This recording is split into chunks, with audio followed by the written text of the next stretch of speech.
प्रिय विद्यार्थियों, आज हम कार्ल मार्क्स के जनसंख्या संबंधी सिद्धांत का अध्ययन करेंगे।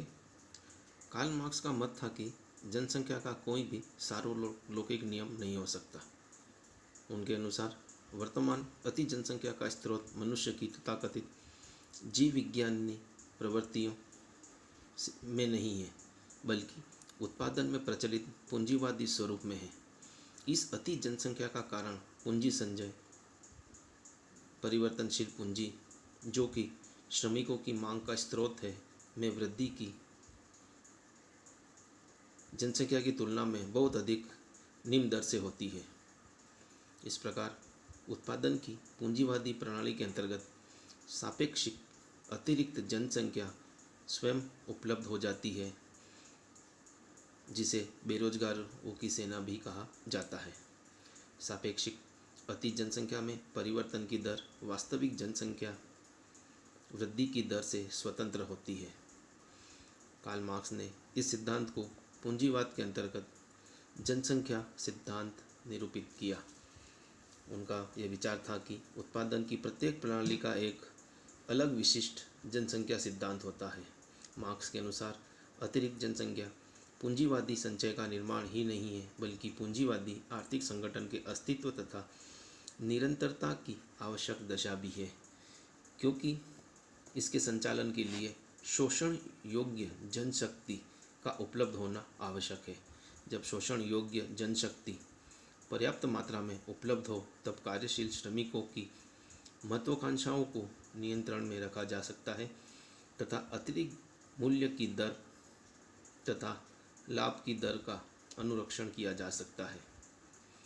मार्क्स ने सापेक्षिक अतिरिक्त जनसंख्या अथवा बेरोजगारी के 3 स्वरूपों का उल्लेख किया है। यह था, पहला, तैरने वाली सापेक्षिक अतिरिक्त जनसंख्या, अर्थात वह जनसंख्या जो मशीनों के प्रयोग के कारण बेरोजगार हो गई है।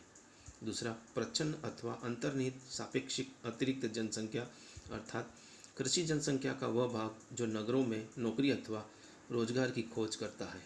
तथा तीसरा, स्थिर सापेक्षिक अतिरिक्त जनसंख्या, जिसके अंतर्गत उस जनसंख्या का समावेश किया जाता है जो अनियमित रूप से नौकरी करता है। मार्क्स के अनुसार जनसंख्या की केवल प्राकृतिक वृद्धि की दर औद्योगिक सुरक्षित सेना में अपेक्षित वृद्धि 2 कारणों से नहीं कर सकती है। यथा, प्रथम, इनकी मृत्यु दर तथा अस्वस्थता अधिक होती है, तथा द्वितीय, युवकों को अनेक रोजगारों में प्राथमिकता प्रदान की जाती है।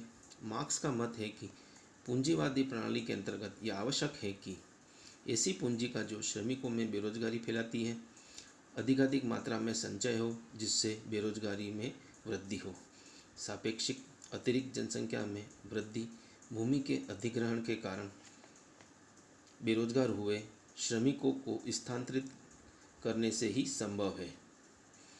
मार्क्स का ये विचार था कि सापेक्षिक अतिरिक्त जनसंख्या जो कि पूंजीवादी उत्पादन के ढांचे से संबंधित है, उस समय समाप्त हो जाएगी जब सामूहिक उत्पादन प्रणाली उसका स्थान ग्रहण कर लेगी। मार्क्स ने स्पष्ट रूप से इस संबंध में कुछ भी नहीं कहा है कि सामूहिक उत्पादन प्रणाली के अंतर्गत जनसंख्या वृद्धि का क्या स्वरूप होगा। उसके पूंजीवाद के अंतर्गत पुनरुत्पादन व्यवहार के विश्लेषण से यह स्पष्ट हो जाता है कि सामूहिक उत्पादन प्रणाली के कारण, पहला, लोगों की आय में वृद्धि होगी, दूसरा, आय वितरण की असमानताएं दूर होगी, तीसरा, जनसाधारण की रहन सहन की दशाओं में सुधार आ जाएगा। ये सभी सुधार समाज के पुनर्गठन के कारण होंगे, जिसके परिणामस्वरूप मृत्यु दर घट जाएगी। जन्म दर में भी गिरावट 2 कारणों से हो जाएगी। पहला, रहन सहन के स्तर में वृद्धि, दूसरा, बच्चों के शोषण का अंत। मार्क्स ने अति जनसंख्या के निदान के लिए नैतिक नियंत्रणों को कोई महत्व प्रदान संभवत नहीं किया है। मार्क्स ने यह उल्लेख मात्र किया है कि जनसंख्या वृद्धि की दर में गिरावट के कारण संभवतः न्यून उपभोग, अंडर कंजप्शन की प्रवृत्ति में वृद्धि होगी, जिसके परिणामस्वरूप लाभ घट जाएंगे।